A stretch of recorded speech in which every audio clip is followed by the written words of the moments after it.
Hey everyone, I'm Ashleigh Banfield and this is Drop Dead Serious. And if you blinked this week, you might have missed the, minor development that Luigi Mangione admitted under oath and in his own words from his own cake hole that he stalked that CEO of UnitedHealthcare, Brian Thompson. You know, the one who was executed on the sidewalk. Most people felt like it was him doing it, not just stalking, but actually shooting execution style. So in the federal case, he has pleaded guilty to stalking him. That he intended to shoot him, yeah? So, and carried out the plan on the sidewalks of Manhattan. Lest you think this is a deal that the prosecutors agreed to, it was not. It was not a plea deal. Prosecutors didn't promise Luigi Mangione anything. They didn't promise him a few, shorter years in the clink if he would just, spare us all the money and the effort of a trial. The poor family of Brian Thompson having to sit through a whole trial. No, he didn't. This is a weird one. He just said, okay, you got me, I did it. To the charges that he ended up with in the federal case. Because remember, this was a death penalty case. Remember that? It was a federal murder case, which is weird. Usually it requires terrorism or something, but they had this little piece in the statute that said, if you use a firearm, we can actually charge you with a death penalty eligible murder in the federal system. And they did. And he fought it. And he got that death penalty part, murder with the firearm, tossed out. So all that was left in this federal case was the stalking part. Now, listen, it's serious. It's 25 to 30 years, right? And these are sentencing guidelines. So the judge has some wiggle room. I'm going to get to that in a minute because Mangione didn't say sorry or anything. He just agreed to the indictment, the charges in the indictment, and did not show an iota of remorse. Nothing. Instead, he began, I guess you could call it his allocution, by talking about his broken back and his experiences with health insurance and what he saw as the failures of the American healthcare system. Now, okay, I get that. We have all had a shitful experience, I am sure. I think it's fair to say we have all had a shitful experience dealing with our healthcare insurers, right? We all have. It's part of life. It's the same with your car insurance and your house insurance, and it's always a battle, and it sucks. I get it. But I don't think it's worth killing someone over. I personally don't believe in summary justice, execution style, when you don't get what you want in the system. I don't agree with that. Call me crazy. But I've been to a lot of countries overseas where that does happen. Yeah, vigilante justice is, it's fair. It's the old Wild Wild West. But this is America. And we're the shining beacon on the hill because of our justice system, that we actually do things in a grown-up way. We don't settle our scores on the plains, or the sidewalks of Manhattan. But that's kind of what Luigi was saying, my back hurt. I was fighting against healthcare. Let's not forget, this is a rich kid. Went to an Ivy League school. So cry me a frickin' river. This is a rich kid who had everything, got to travel overseas and backpack. And apparently he's the one who said, it just put me over the edge, this healthcare system. Not to suggest that the battle against the healthcare system isn't epic. It is, and we're all pissed about it. But like I said, vigilante justice, summary executions, no. So I want you to hang tight for a minute because I've got a guest who's coming up, and I love this guy. I used to work with him at NewsNation. He was inside the courtroom, the federal courtroom, and it was packed, right? As Luigi Mangione read his bidness and did his guilty plea. An extraordinary statement. And actually, I think what was really interesting about this particular day in court was that Brian Thompson's family was there. Whole row. And that hasn't happened, right? That is not the way it works. Usually you go into a courtroom and there's a case and there's all these hearings and family members come, but not Brian Thompson's family. This has been so high profile, so painful for them. They have not been front and center, but they were during this plea. And this was the first time. So imagine the drama. I mean, just the emotion. They are coming face to face with the guy who did this to their dad. Yeah? To, look, ex-husband, but still a family. First time. And before I get into this bombshell plea, right? Crazy. There's a lot that goes into this. Like, there's some chess and chess going on. Like chess, checkers. There's a lot of that going on because there's two cases. There's a state case, there's a federal case. He's got lawyers handling him for both. I know what you're about to say. How can that be? Isn't that double jeopardy? No, not always. But maybe. Actually, his lawyers really, really hope this is going to be double jeopardy. As soon as the plea was entered, it was like a nanosecond, and they'd already put their motion in for like, dismiss the state case on the base of double jeopardy, please. So you're going to wait for those hearings. That's going to be another battle. I got something to say about this too. Like, did we just get played by Luigi Mangione and his lawyers? Did we just freaking get played? Did he shoot a man execution style in the back? Brave. Did he just shoot a man on the streets of New York in the back because he didn't like him, he didn't like what he was doing, he didn't like his policies, and then get away with a plea that might actually have him walk out of prison at age 55, plenty of time to, I don't know, get married, have a baby, have a nice life? Did he just do that because he was facing death? And at the very least, like life, no parole, right? But no, I think based on the machinations of how the DOJ and the state of New York went at this, I think we all just got hosed. I really do. I think we just got hosed. I think a guy, allegedly, gunned down a man in cold blood, and he will not spend the rest of his life in prison. I think this is what might just have happened. I'll explain in a second. But let me go back. December 4th. Dates matter here. December 4th matters, so does December 3rd. And I'll tell you why. But in December 4th, 2024, UnitedHealthcare CEO Brian Thompson, walking down the sidewalk early in the morning, it was still dark out. He was on his way to his company's annual investor conference. Again, Midtown Manhattan. It was like right before 6:45 in the morning. Suddenly, boom, he's shot from behind.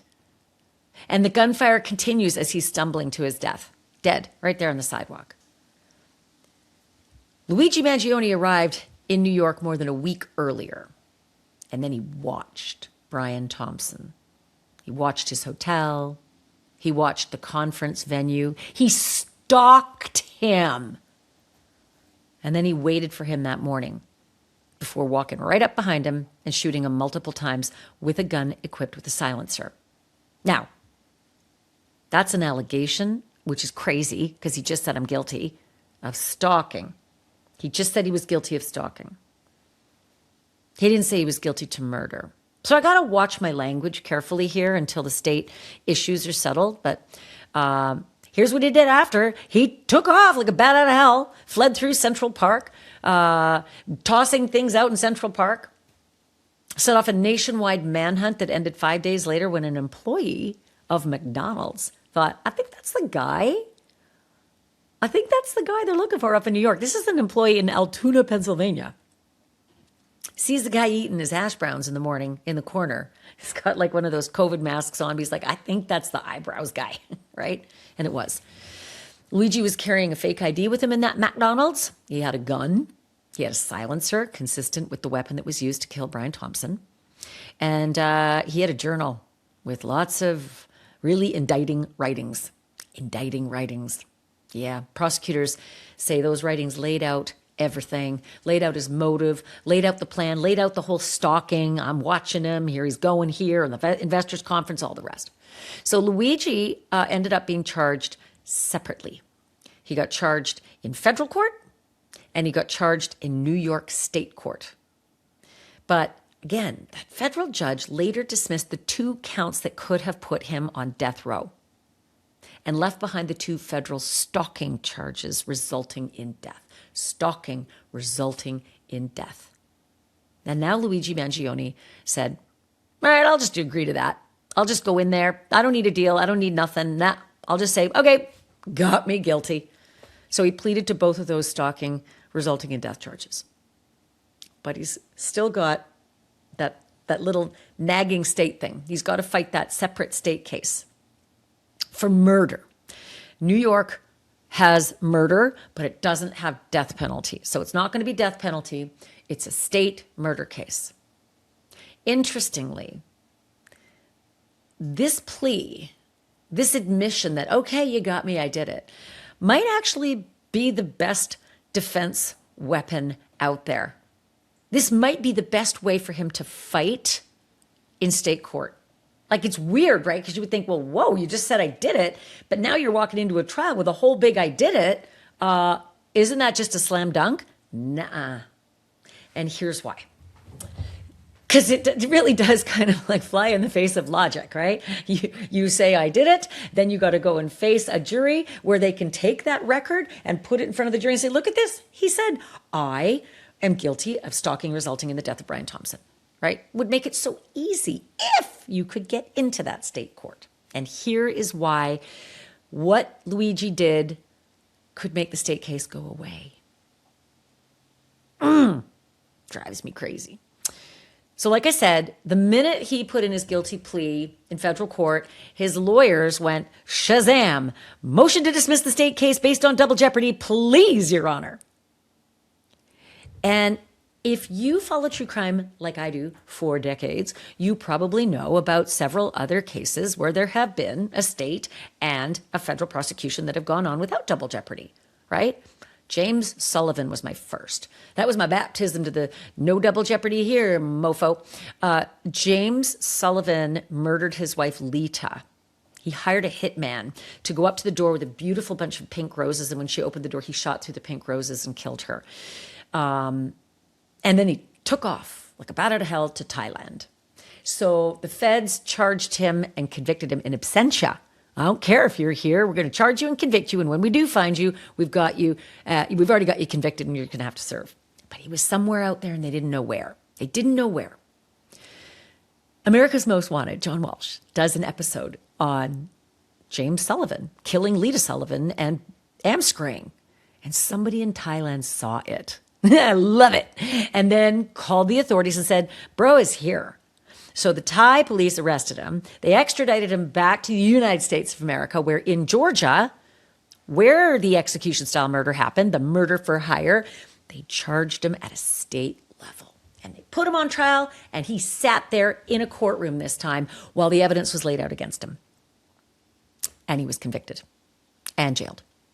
And the hitman actually took the stand, and he was crazy. He was like one of the best witnesses I've ever seen. Hitman actually got less than James Sullivan got for orchestrating the whole thing. But there is a federal and state, no double jeopardy here. So why? Why is it a problem for Luigi Mangione? Why would it be a problem if it's happened with an American before? Guess who else faced two different levels? Derek Chauvin for the killing of George Floyd. That was also federal and state. And there's a lot of other examples I could get into. I won't bore you, but I will tell you this. New York is kind of funky. They've got some arcane language in their code that says double jeopardy will apply in a sitch like this if the charges are based from the same action, right? Which pisses me off because, like, the charges come from the action, right? You kill somebody, that's the action. But the stalking happened on a couple of days. And I think I'm about to have a guest who's going to clear this up for me, Tommy Christaldi. Like I said, he worked with me at NewsNation, and he was in the courtroom, and he overheard what they were actually saying. The prosecutors were saying the stalking on December 3rd. And I'm like, whoa. But the killing was on December 4th. So you're stalking on December 3rd, and you're pleading to the guilt of the stalking that eventually resulted in the death, but the action was on December 4th. So I think, and I could be wrong, but I think that maybe if the state prosecutors are worth their weight in salt in New York, they'll say, oh, no, this isn't double jeopardy. He pleaded guilty to the stalking on December 3rd, and our action, the murder, is on December 4th. I'm going to talk to Tommy about it because I'm not entirely sure that I heard it right. He'll clear it up for me. So that's what I am hoping will happen, that there will not be a dismissal in state court based on double jeopardy, that he'll be hammered at that level as well. And guess what? Those sentences don't have to be concurrent, like at the same time. They can be consecutive, stacked on top of each other. So you got to run through your 30 years in the Fed level and you get released, and then you got to start your state. It can happen that way. So I'll talk about that all in a minute. But let's talk right now about the hearing, because damn, there is such weirdness outside the courthouse, going through security, in the hall, going into the courtroom, and then in the courtroom with the Mangionistas. I know you've seen video of them before. A bit of a circus. You know, I remember the circus with Diddy and the baby oil and all that shit. That happens kind of here too with Mangione. He's got all these like googly-eyed, lovebirds who are madly in love with him and have hearts, and they dress like Luigi, like from the game. And it's all very odd. But Tommy witnesses it every time he's in court. And he saw it yesterday too.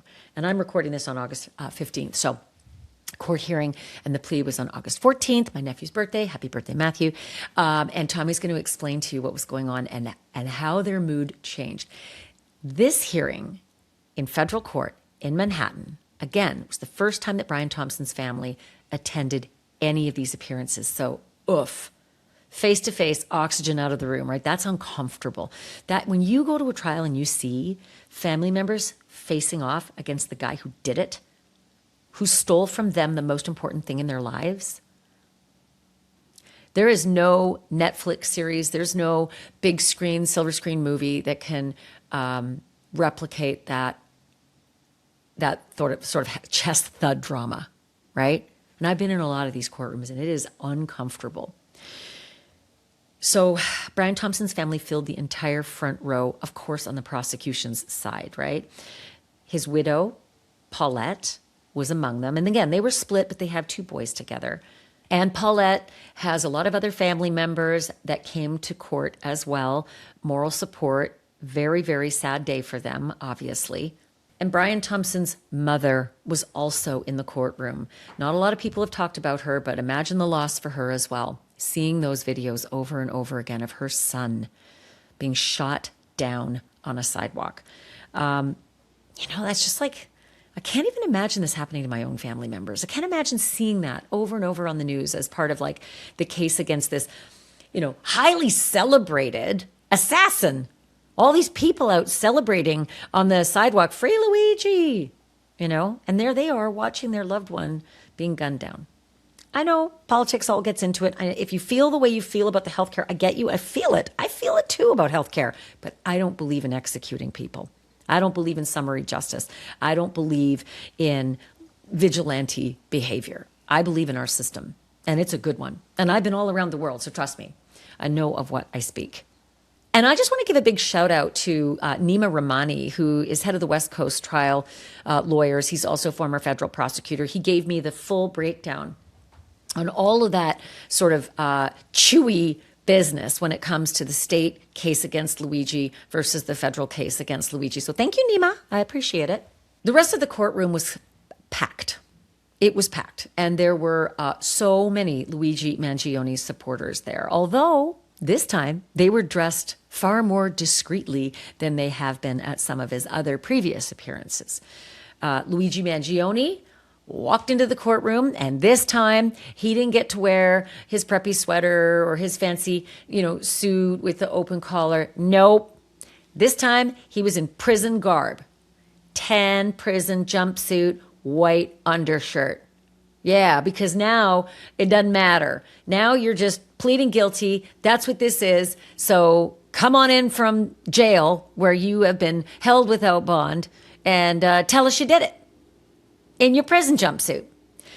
Interestingly, and I don't know why this is, it's just, again, some rules are different in different states and different jurisdictions, but he was not handcuffed as he was walking in. Usually, an inmate comes in cuffed at the wrists at the least, sometimes with leg shackles. Sometimes those cuffs are attached to a belly chain, but not this time. He got to walk in, no cuffs. Some members of Brian Thompson's family appeared to scowl at him. I get it. But Luigi Mangione did not appear to look in their direction.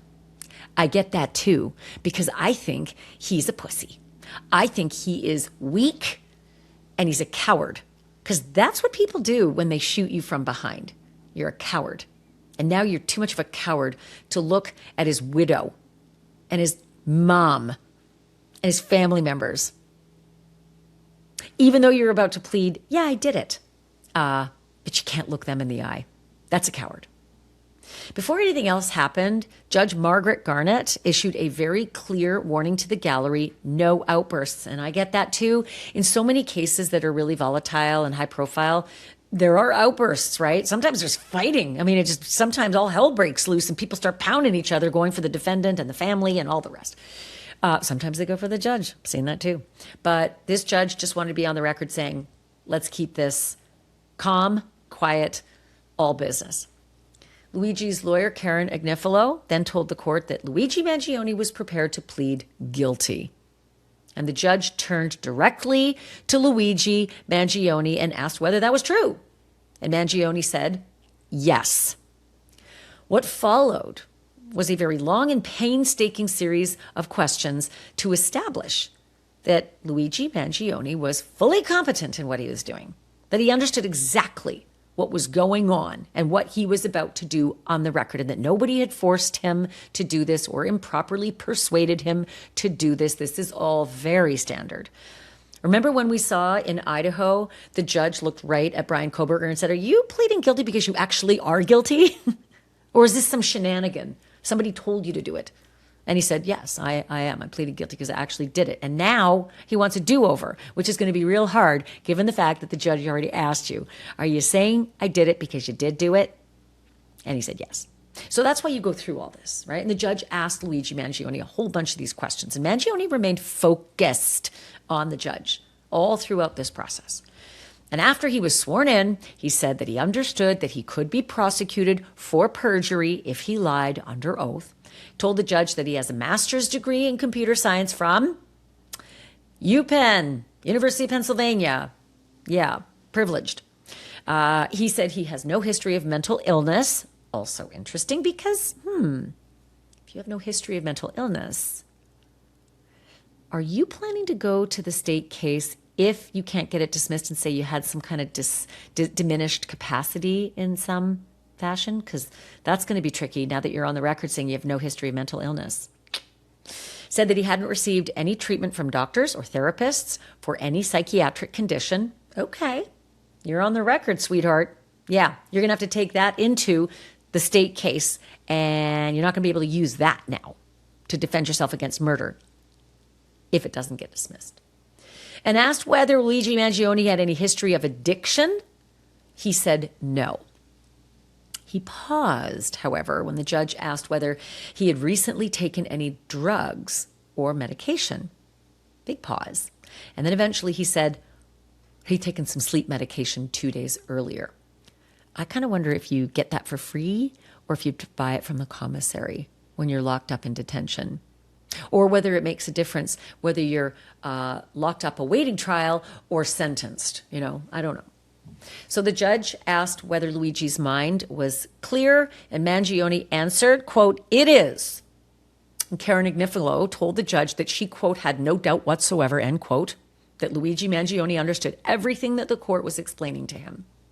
And Judge Garnett found him fully competent, therefore, to enter the plea that he entered. And she began walking him through every constitutional right that he would be permanently surrendering by giving this guilty plea. And Luigi Mangione said he understood each right and was voluntarily giving up each of them. And then the judge put it to him bluntly. I'm going to read her words because blunt is blunt. There will be no trial. There will be no appeal. That's pretty blunt. I wonder if Brian Kohberger heard that news and saw those words. So count one charged Mangione with interstate stalking resulting in death. Count two charged him with cyber stalking through the use of interstate facilities resulting in death. Each of these counts carries a maximum sentence of life in federal prison, followed by as many as 5 years of supervised release. But let me add a caveat here, okay? Because there's the maximum and then there's federal sentencing guidelines. Okay. And in this particular case, the government reportedly calculated the advisory federal guidelines at between 24 to 30 years. But the prosecutors in this case are looking for an upward departure from that. They want life. And the reports are is that that's what they're going to seek when he is sentenced. And I think the sentencing is going to happen December 18th, 2026. So on December 18th, pop your popcorn, because I think you're going to see a bit of a showdown there. The federal prosecutors will ask the judge, hey, this guy did this, and we want the maximum. We don't want the federal guidelines. We want you to upwardly depart. Typically, they stay within the guidelines, right? And of course, his lawyers will say, lowest, please, poor guy had a sore back. And so we'll see what happens on that date. But it will be fascinating if that judge upwardly departs. It could create an appellate issue, so maybe the judge won't. Maybe they'll stay within 24 to 30 years. And then you serve about 85% in the federal system, right? And there's no parole system, right? There's no parole in federal sentencing. Luigi is also facing a possible fine of $250,000 on each count. So $500,000. Once you've served all that time, 85% of your sentence, if you're going to serve about 30 years, so you might get out in around 25-ish or so. He'd be around 55 by my count. Yeah, it's going to take a lot of time to make $500,000 to pay back the restitution, right? And when you start trying to earn $500,000 at age 55 or so after a lifetime of, say, no skills, or at least prison skills, it could be really tricky. And don't think for a minute that he can go on the speaking circuit, because you're not allowed to profit from your crime, right? So you can't just come out of prison and then say, pay me now and I'll tell you my story. It doesn't work that way. So it could be very difficult. There is a sticky issue with the whole Mangionista's donations and the money that they've all, given towards his legal fund. I don't know the answer to this, whether you can use that, whatever's left over after the legal wranglings, to satisfy the restitution. And I'm going to be honest with you. I think the Agnipholos, honestly, I think their bill is going to be a lot more than what the donations were. So that will be really interesting as to how Luigi Mangione would ever even try to make a living with garnished wages and pay back that restitution. So along with the restitution, there's forfeiture, mandatory special assessment, $100 per count. Woof, life ain't going to be great, but a lot better than death. I do want to mention as well that Luigi Mangione confirmed that he understood that he could spend the rest of his life in prison and that he could lose certain civil rights, including the right to vote and the right to run for public office. Because, this was a political killing. And I could see that being a thing, right? I got all this support. I went after the healthcare system. I executed somebody on the streets of Manhattan. Elect me now. I don't know. Crazier things have happened. So when all of the technical questioning was done, Judge Garnett asked Luigi Mangione to explain himself. Tell us in your own words what you did and what made you guilty of these crimes, right? She told him that he could stand or remain seated, and Mangione answered, I'll stay seated. Again, too cowardly to stand up and, look at the victims left behind in the wake of the murder. But this is interesting. This is what I was really hoping would happen with Kohberger, an allocution of some kind. Okay, why'd you do it, you ass? So here's where it got really interesting, and I don't know if Mangione butted heads with his lawyer on this one, lawyers, because if I was his lawyer, I'd say, you fall on that sword and you say, I am so sorry. I don't know why I did this. I was not within my right mind. I feel so terrible. I'm so sorry to Brian Thompson's family. Can you ever forgive me? What can I do to make it up? You do all that. And that says to the judge, oh, I think this guy's already, starting to repair, right? Yeah, not Mangione. He started reading from his prepared statement, and he said the following, and I'm going to read his exact words. After years of enduring severe pain from a broken back, navigating the obstacles of the health insurance system, and witnessing similar experiences of countless others, I learned that UnitedHealthcare would be holding its annual investor conference in New York City on December 4th, 2024, although the specific location was not publicly disclosed.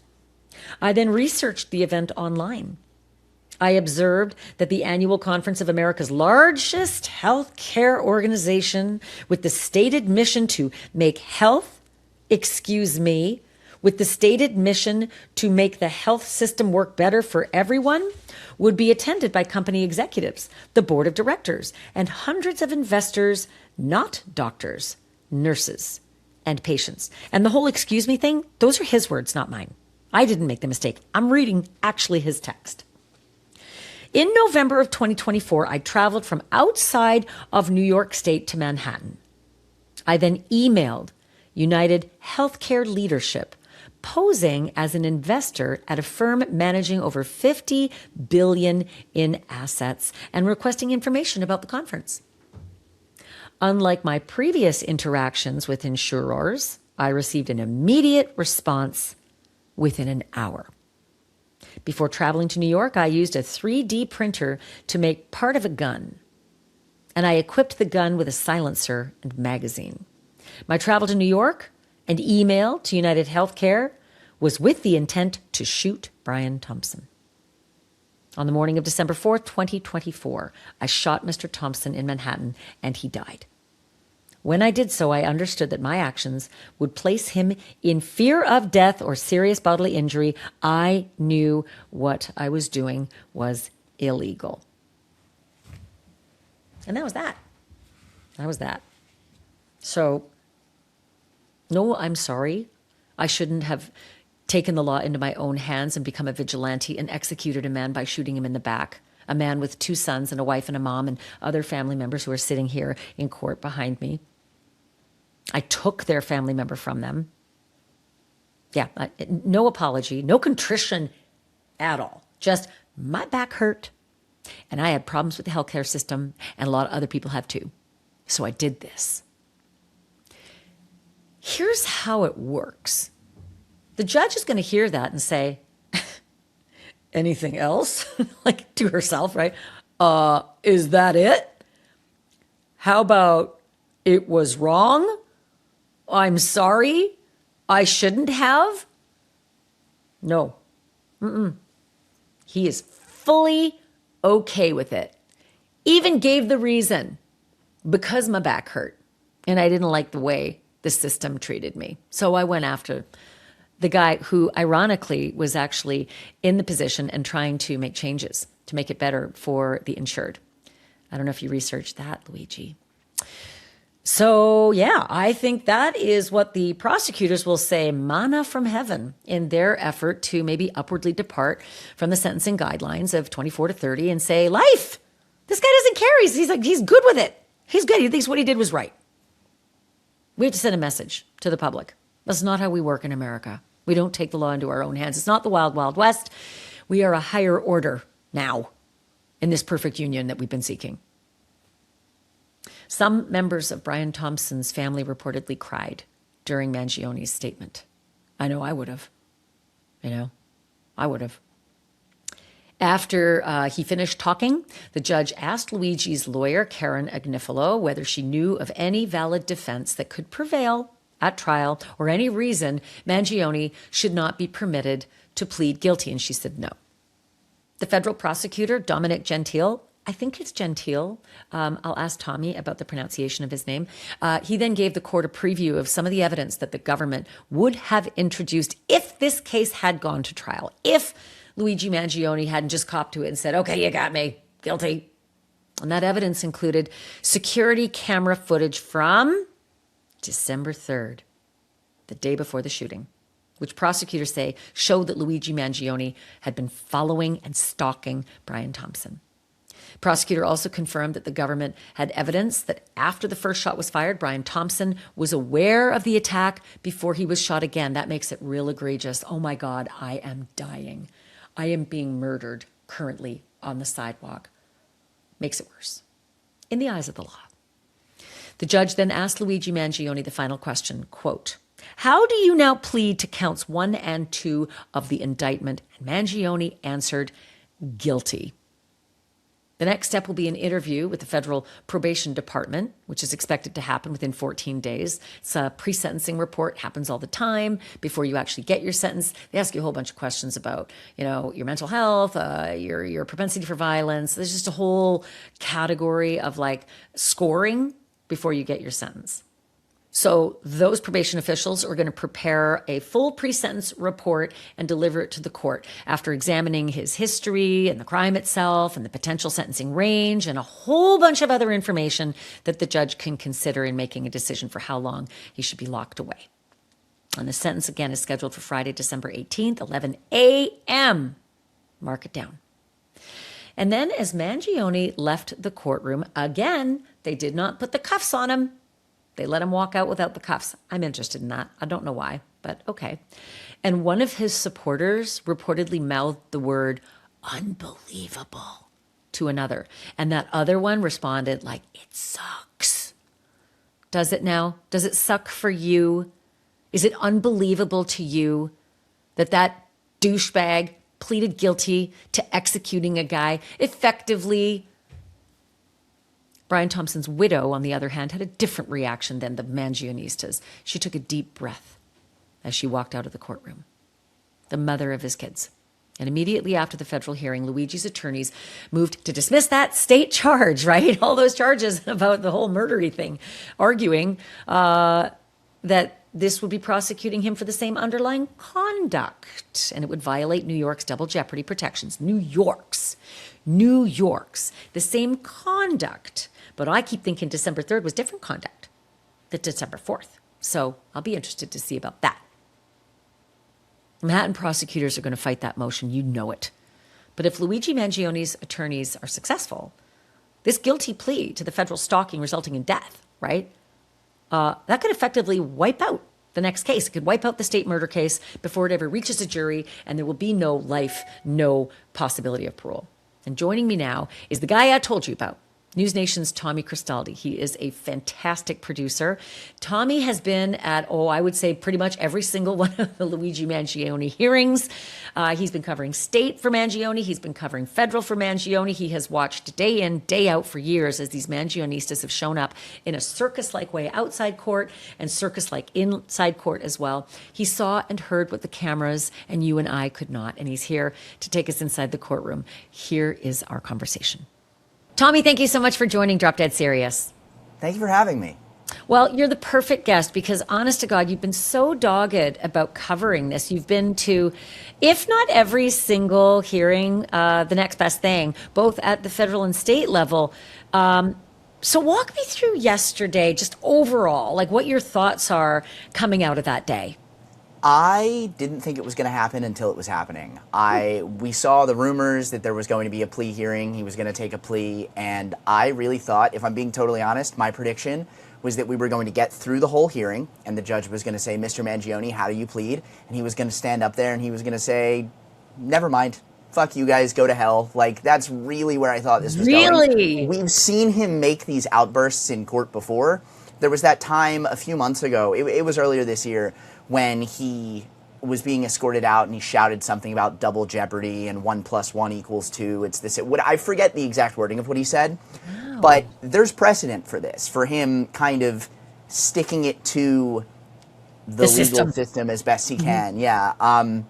And we did get a little bit of that yesterday when he gave his statement, and rather than showing any kind of remorse, he used it as another opportunity to attack the insurance industry and to blame it on his chronic health problems. But for the most part, I felt like yesterday was almost, and this feels weird to say because I know obviously there was a man's grieving family sitting in the courtroom, but it felt kind of anticlimactic. I've been on this since the day he was arrested, if not the day that he did the murder, and for it to just end like this was, going out with a whimper, not a bang.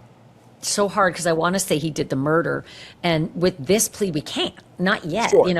We can say he pleaded that he caused the death of. Yeah, and I thought that was interesting too in his wording when he said, I shot Brian Thompson and he died, but he never said I killed Brian Thompson. And I heard somebody saying, and I wish I could remember who, one of the other reporters who was around saying, they wonder if that's going to play into the defense in the state case of basically. Oh, for sure, right? Yeah, It's right. all causation, right? Well, listen, it's anybody who has a modicum of reasonableness in their brain is going to know that your bullets and your firing of said bullets caused man to die on sidewalk, not he Right. bumped his head and died, and it wasn't really my Exactly. fault, and it was just an assault, and whatever. You can try to parse it any way you want, but reasonable For sure. people will not probably disagree on that.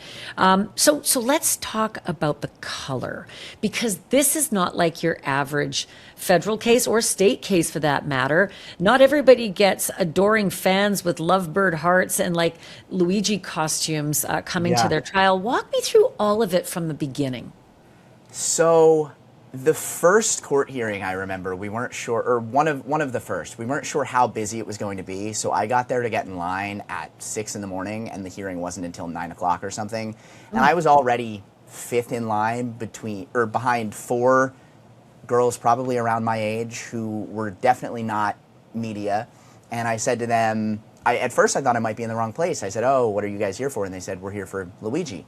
And I said, "Oh, that's really interesting." And thankfully I didn't have my press pass on yet. I don't think they would have spoken to me if I did. But I said, "What brings you out here? And are you guys his fans?" And at the time, what somebody said to me, and this has stuck out to me the entire time, was they said, "We don't like being called his fans. He's not a boy band. It's not like that. We're here because we appreciate the conversations that this has started, and we're here more about the message than the action. We don't condone violence, whatever." But at the same time, as you said, later hearings happen. People are showing up in full costume. People are showing up wearing T-shirts that say "Free Luigi." They have their pins, their bracelets, whatever. A lot of them depicting him as like a saint, which I've always found kind of weird. And I can acknowledge that there's got to be some nuance here, right? They're not a monolith. Some of them, maybe genuinely, I want to give the benefit of the doubt, are just intrigued by the conversations around a fair trial and due process and also the healthcare industry. But I think that for the most part, what we're seeing here are people who are idolizing this guy that at the end of the day, no, he's not a convicted murderer yet, give it time, but he killed a guy. And I think that it is a little bit unsettling and alarming seeing the way that he is being held on this pedestal. Yesterday, as he was reading his statement, I looked behind me because so many of them make their way into the courtroom. They get there super early, they wait in line. Some of them have press passes now, many of them still don't. And there was one girl sitting 2 rows back, literally sitting there making a pouty face. She was sitting there the whole time he was speaking going, like actually, I wish that I could say that I was exaggerating for you, but I'm not. Like lip bent down and pouting. Yes, straight up the whole time. People were, so they have them kind of sitting on two separate sides of the courtroom, and I saw one girl lean over and mouth, "This is unbelievable." And her friend, I guess, who was sitting on the other side said, "Yeah, this sucks." And again, to juxtapose that with this grieving family in the front row, I just feel like we've kind of lost the plot a little bit, if I'm being honest. Oh no, I believe you. I feel like we've lost the plot entirely. And I honestly, as you were talking, I was thinking the young woman who said, "I'm not a fan. I'm just here for the cause, etc." I wonder how she'd feel if a member of her family drank and drove and seriously hurt or killed someone, and somebody decided for the cause to execute them on the sidewalk. Would she still feel the same way about supporting someone for the cause when there was such a heinous vigilante crime carried out? Right. And I think that it's really a slippery slope because you talk about that and it seems so common sense. Of course not. Like they wouldn't condone that at all.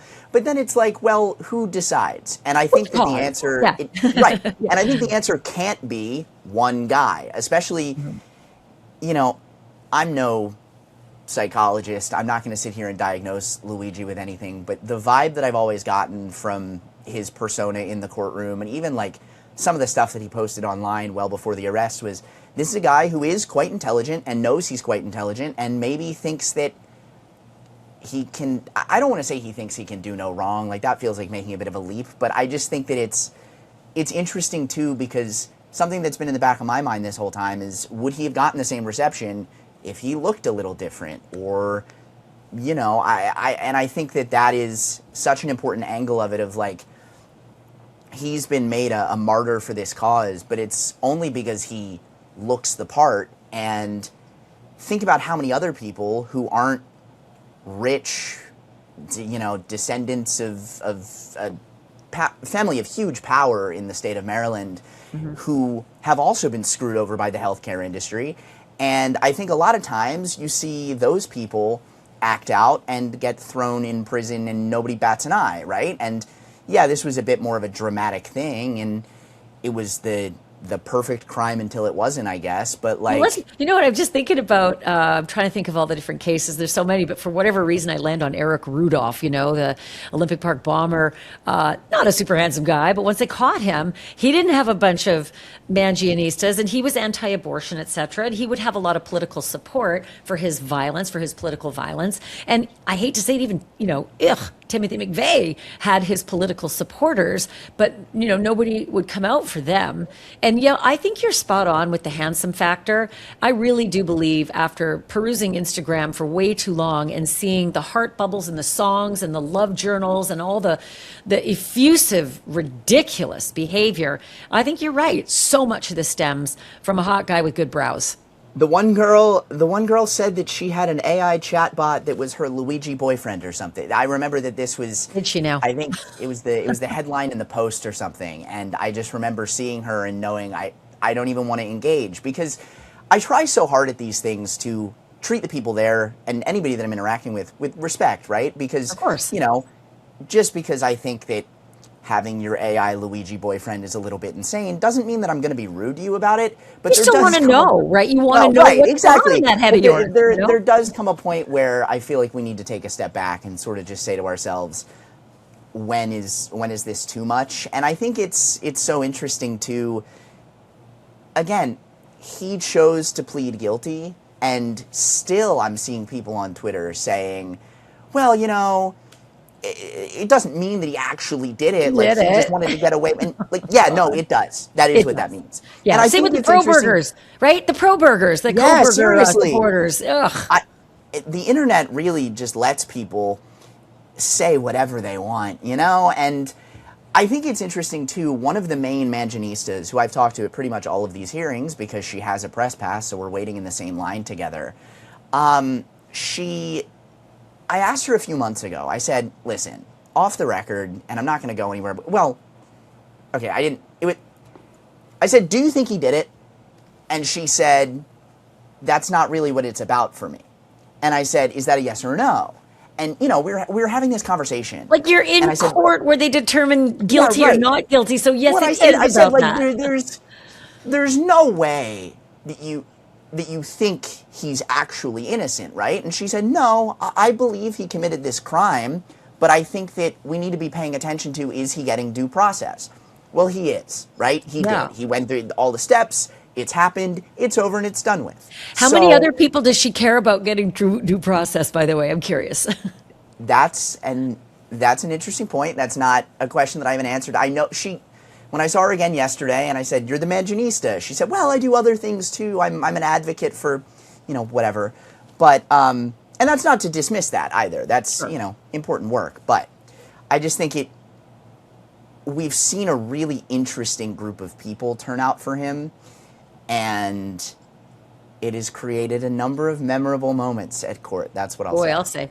Do you think some of the folks that you question, I mean, sometimes hearing the questions out loud makes people rethink, oh dear, what am I thinking? How many people do you think were dialing back the crazy, realizing like, oh, now it's like front and center? And how many of them were doubling down on it and saying, no, I'm in, I'm all in?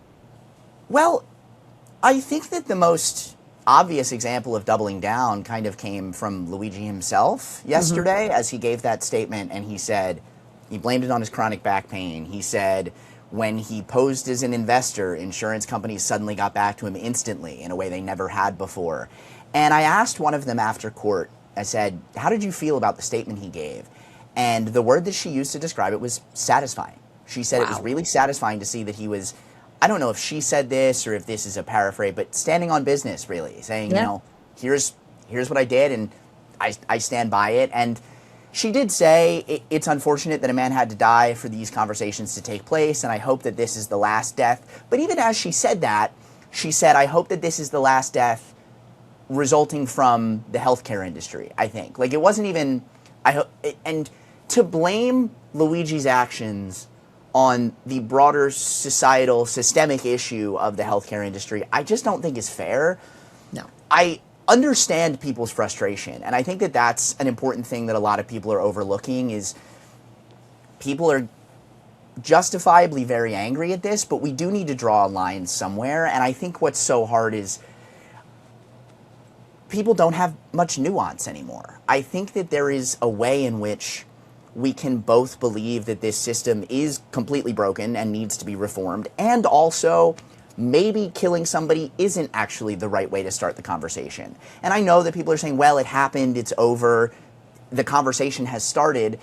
Yeah, sure, but I don't know that showing up to court with your signs saying free Luigi, when you know that Luigi did this, we've seen the video. And they said yesterday during court, they have security footage of him tailing Brian Thompson the day before.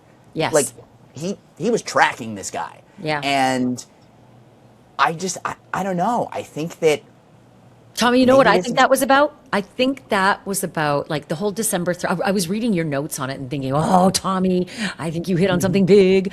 I think that December 3rd action might be so that when Karen Agnifilo takes this to the dismissal request in state court, the state prosecutors will say, well, no, you can't fight the double jeopardy based on the action or the prosecution focusing on the same action as in federal court, because the action that federal court listed was December 3rd.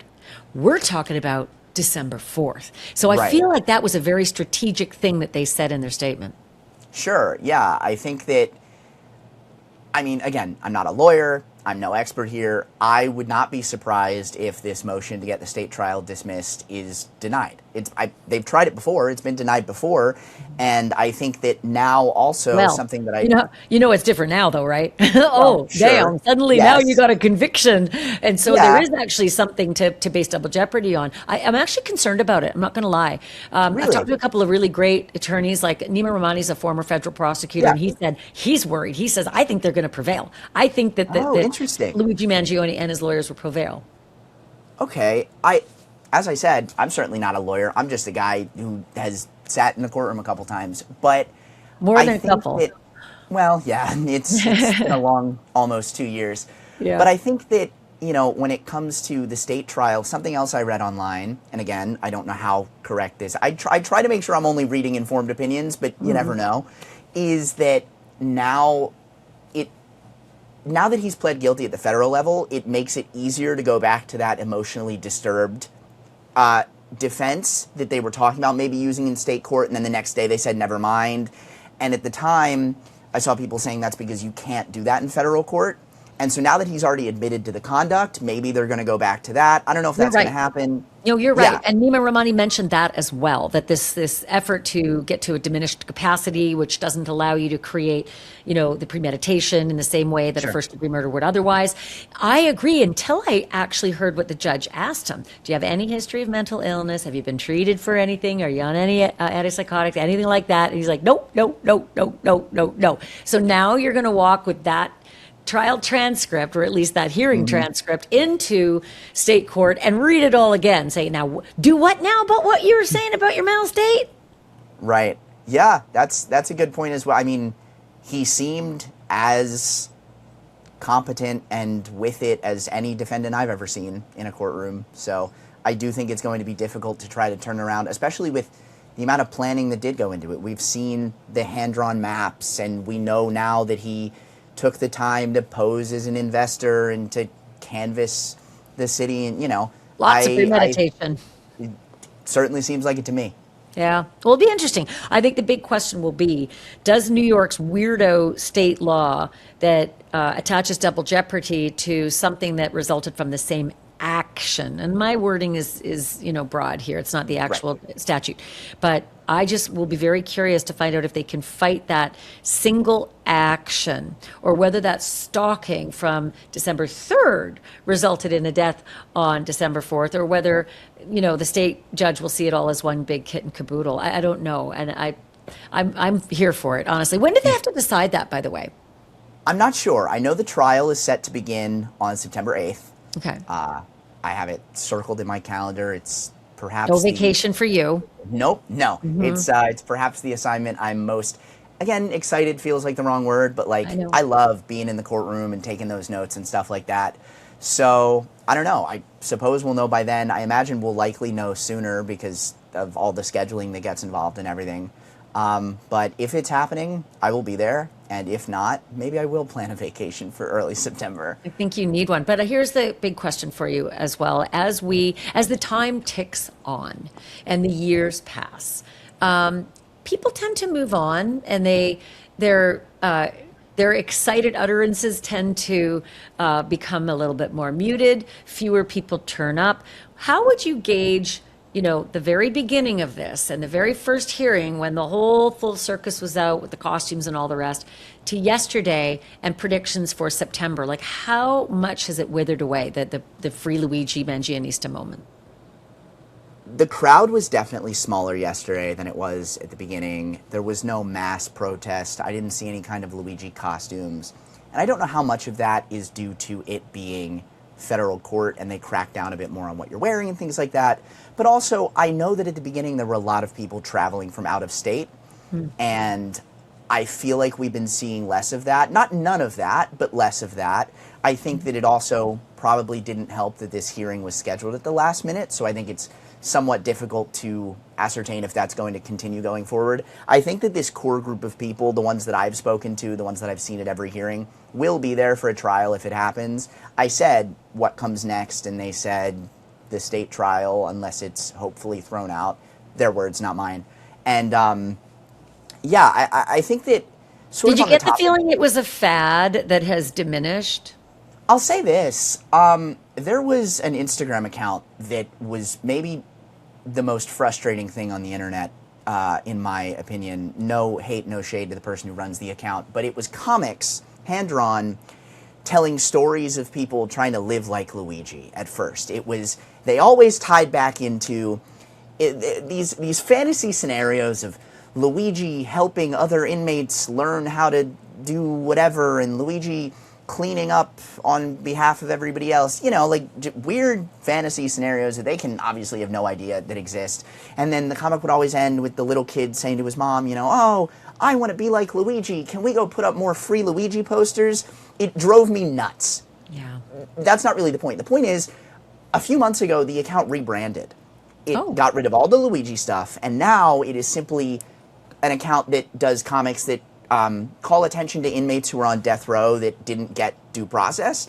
And I think that is a much more productive use of the account. I actually find some of the comics pretty informative now.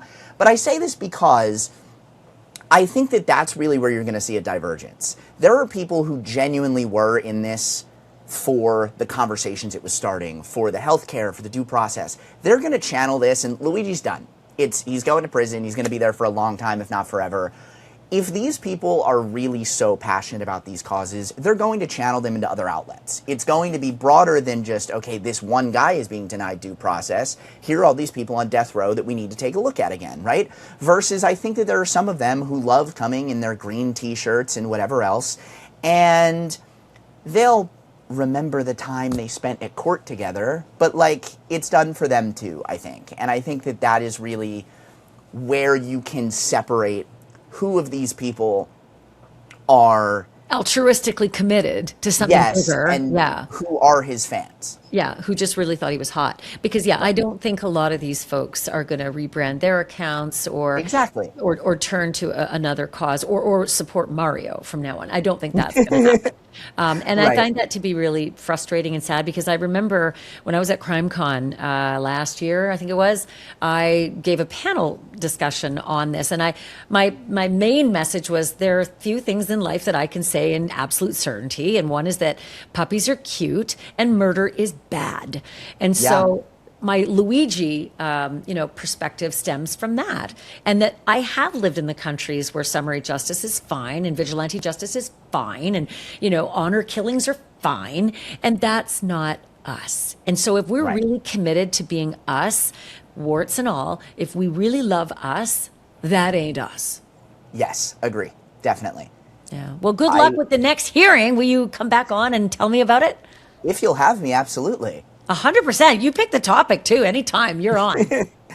Cool. Appreciate it.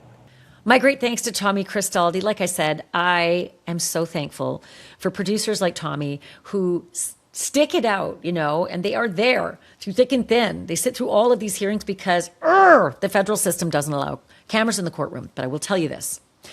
One thing I think you are going to see if this case does get prosecuted in the state court, Luigi Mangione's lawyers want cameras in the state court. And why do you think that? I think they think because he's cute, because he's handsome, and he's got all these fans, Mangionistas, most of them women, who have like hearts and all the rest for this killer. And so I think they think that will help. That'll help fix the jury pool, make sure everybody thinks he's so cute he couldn't possibly be the bad guy they're saying he is. That's just my thinking. But I don't know. Will it or won't it end up in court? You got to stay tuned. Make sure you subscribe so you don't miss any updates to this as well. It's an easy thing. It's free and it's fun and it does me a huge solid. Thank you so much for listening. Thank you so much for watching. And as I like to say, truth isn't just serious. It's drop dead serious.